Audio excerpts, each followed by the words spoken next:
All of you are familiar that we strongly recommend exclusive breastfeeding, and even if you use occasional supplementary feeds for whatever reason, you can refer my playlist on feeding support.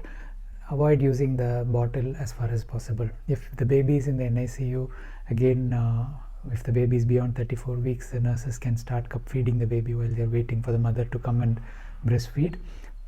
The reason we want to avoid bottle feeding is two factors. One is the bottle feeding is a much easier process, so the baby starts getting reluctant to go on the breast after that.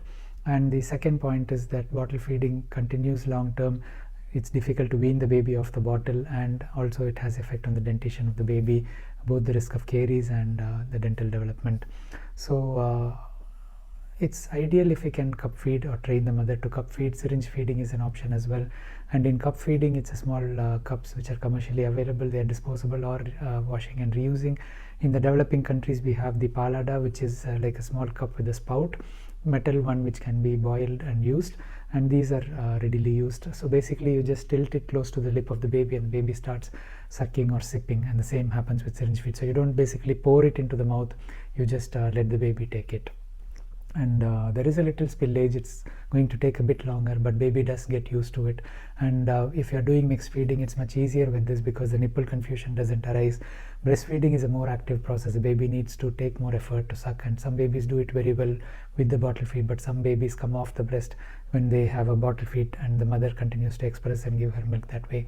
It works that way as well, but it's much easier if direct feeding works, and that's why we avoid the bottle if possible. After 4 to 6 months, if the mother needs to introduce additional feeds for any reason, don't bring in the bottle at this case, because after 4 months the baby can easily start taking what we call the sipper cup or the sippy cup with a spout and a valve, and just start feeding the babies. As the baby gets older, they can hold it and drink it themselves.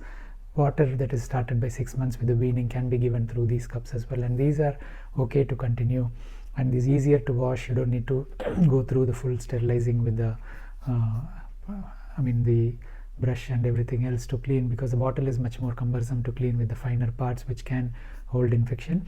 So cup feeding has advantages of easy to clean, cheaper.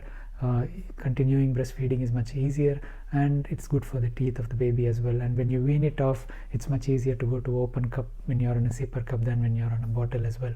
So do share this message, and if you see any relatives, kids who are older still using the bottle, give them the options to use a cup and wean off. Again, you can use comparison with friends, siblings and so on, some form of encouragement for them to come off. So I hope this helps. Thank you.